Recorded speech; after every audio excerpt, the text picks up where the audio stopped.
इस वीडियो में हम आपको बताने जा रहे हैं इस वक्त की सबसे बड़ी ब्रेकिंग न्यूज, तो इस वीडियो को अंत तक जरूर देखें और लाइक एंड शेयर भी करें।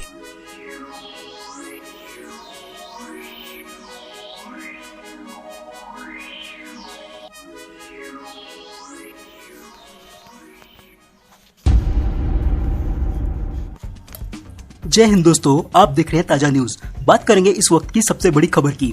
पश्चिम बंगाल में चुनाव आयोग ने लगाया नेताओं की एंट्री पर बैन, बुरी तरह भड़की ममता। जी हां, बंगाल में कूच बिहार जिले के शीतलकुची में सीआईएसएफ की फायरिंग के मद्देनजर चुनाव आयोग ने 72 घंटे तक घटना से संबंधित जिले में राष्ट्रीय या राज्य की पार्टी के किसी भी नेता के प्रवेश पर रोक लगा दी है। और साथ ही चुनाव आयोग ने शीतलकुची में मृतकों के परिजनों को 5-5 लाख रुपए और घायलों को 2-2 लाख रुपए देने की अनुमति दे दी है। चुनाव आयोग ने निर्देश दिया है कि यह राशि पूरी तरह से प्रशासनिक अधिकारियों की निगरानी में वितरित होगी और चुनावी प्रचार में इनका कोई इस्तेमाल नहीं होगा। चुनाव आयोग के निर्देश से टीएमसी सुप्रीमो और सीएम ममता बनर्जी प्रधानमंत्री मोदी और चुनाव आयोग पर आग बबूला हो गई हैं। ममता बनर्जी ने रविवार को ट्वीट किया, चुनाव आयोग को मोदी आचार संहिता के रूप में एमसीसी का नाम बदल देना चाहिए।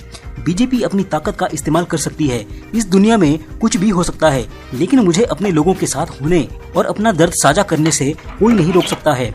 वे मुझे कूच बिहार में 3 दिनों के लिए अपने भाइयों और बहनों के पास जाने से रोक सकते हैं, लेकिन मैं चौथे दिन वहां जरूर जाऊंगी। पश्चिम बंगाल की सीएम और टीएमसी सुप्रीमो ममता बनर्जी ने शीतलकुची में सीआईएसएफ की गोली से 4 लोगों की मौत की तुलना नंदीग्राम से करते हुए कहा कि नंदीग्राम की तरह ही शीतलकुची में भी नरसंहार हुआ है। सीआईएसएफ के जवानों ने कमर के नीचे पैर पर नहीं बल्कि कमर के ऊपर छाती में गोली मारी है। पीएम और गृह मंत्री पूरी तरह से अक्षम हैं और इस घटना की सूचनाओं को छिपाने के लिए उन्हें जाने से रोका गया है। सीएम ने वीडियो फोन से पीड़ित परिवार के सदस्यों से बात की और आर्थिक मदद का आश्वासन दिया। ममता बनर्जी ने सिलीगुड़ी में संवाददाता सम्मेलन को संबोधित करते हुए कहा कि मैंने पीड़ित परिवार के साथ बात की है। मैं वहां जाना चाहती थी, उनके सिर पर हाथ रखना चाहती थी, लेकिन उन्हें जाने नहीं दिया गया। यदि मैं सामने जाकर माथे पर हाथ फिरा देती, गर्भवती माँ को सांत्वना दे पाती तो क्या अन्याय था। उन्होंने कहा कि पीएम और गृह मंत्री पूरी तरह से अक्षम हैं, बंगाल पर कब्जा करना चाहते हैं। ममता बनर्जी ने कहा कि गोलीकांड के तथ्य छिपाने की कोशिश की जा रही है।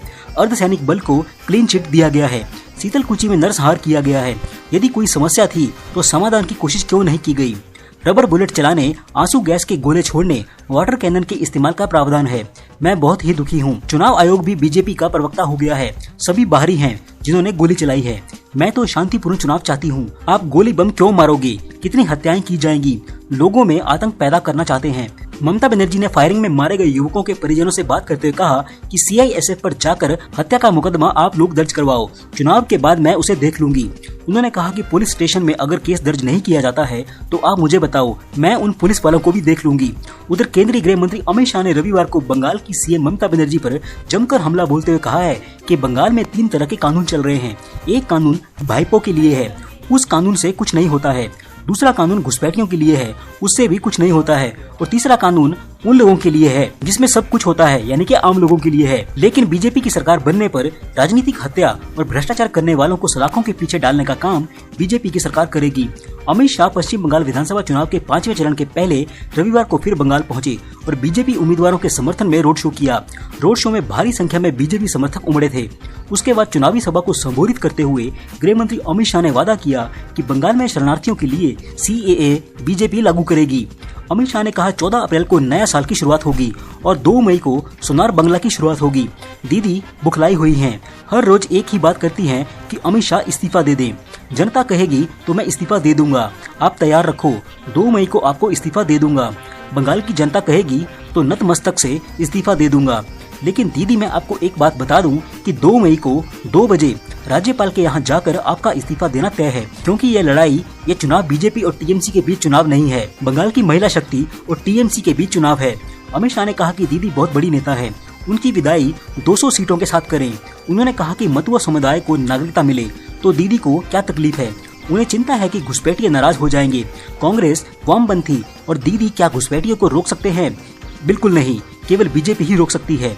एक बार यहाँ बीजेपी की सरकार बना दो, घुसपैठिए छोड़ो, परिंदा भी पर नहीं मार पाएगा। उन्होंने कहा कि बंगाल में राजनीतिक हत्याएं की गई हैं।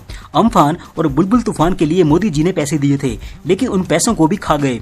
बीजेपी की सरकार को सभी को जेल के सलाखों के पीछे डालने का काम बीजेपी की सरकार करेगी। अमित शाह ने कहा कि बीजेपी को 200 से अधिक सीटों पर विजय बनाओ, बटन कमल पर दबाओ, लेकिन करंट दीदी को घर में लगे। घुसपैठियों की समस्या का समाधान बीजेपी ही कर सकती है। नरेंद्र मोदी ने राज्य के लिए 115 योजनाएं भेजी। नरेंद्र मोदी के मन में बंगाल की जनता का कल्याण है, लेकिन दीदी के मन में भतीजे का कल्याण है। ममता दीदी चाहती हैं कि भाईपो बंगाल का मुख्यमंत्री बन जाए। आपको बता दें कि शनिवार को चौथे चरण के मतदान के दौरान शीतलकुची में सीआईएसएफ की गोली से 4 लोगों की मौत के बाद केंद्रीय गृह मंत्री अमित शाह का यह पहला बंगाल दौरा है। अमित शाह ने रविवार को राजारहाट और कमरहट्टी में भी रोड शो किया। ममता बनर्जी ने शीतलकुची में लोगों की मौत के लिए सीधे रूप से गृह मंत्री को दोषी करार देते हुए उनके इस्तीफे की मांग की है। उन्होंने आरोप लगाया है कि केंद्रीय गृह मंत्री चुनाव कार्य में हस्तक्षेप कर रहे हैं और सीधे रूप से चुनाव आयोग को संचालित कर रहे हैं। बात करते हैं अगली बड़ी खबर की। देश में कोरोना वायरस की दूसरी लहर बेकाबू हो चुकी है। रविवार को 1.5 लाख से ज्यादा नए मामले सामने आए। इसको लेकर कांग्रेस के पूर्व अध्यक्ष राहुल गांधी ने प्रधानमंत्री नरेंद्र मोदी पर हमला बोला है। कांग्रेस नेता राहुल गांधी ने एक बार फिर बढ़ते संक्रमण, वैक्सीन की कमी, किसानों की मांगों को लेकर केंद्र पर निशाना साधा है। राहुल ने तंज कसते हुए कहा है, न कोरोना पे काबू, न पर्याप्त वैक्सीन, न रोजगार, न किसान मजदूर की सुनवाई, न एमएसएमई सुरक्षित, न मध्य वर्ग संतुष्ट। आम खाना ठीक था, आम जन को तो छोड़ देते। कोरोना वायरस के बढ़ते मामलों के बीच कांग्रेस नेता राहुल गांधी और महासचिव प्रियंका गांधी ने केंद्र सरकार से 10वीं और 12वीं की बोर्ड परीक्षाएं कैंसिल करने की मांग की है। राहुल गांधी और प्रियंका गांधी ने शिक्षा मंत्री रमेश पोखरियाल को बोर्ड की परीक्षाएं करवाने के उनके फैसले पर फिर विचार करने को कहा है। राहुल गांधी ने ट्वीट किया है कि कोरोना की दूसरी लहर के बीच सीबीएसई को बोर्ड एग्जाम करवाने के फैसले के बारे में दोबारा सोचना चाहिए। सरकार देश के युवाओं के भविष्य के साथ ऐसे खिलवाड़ क्यों करना चाहती है। वहीं प्रियंका गांधी फिलहाल पति रॉबर्ट वाड्रा के कोरोना पॉजिटिव होने के बाद खुद घर में आइसोलेट हैं। उन्होंने ट्विटर पर बोर्ड परीक्षाएं कैंसिल करने की मांग की है।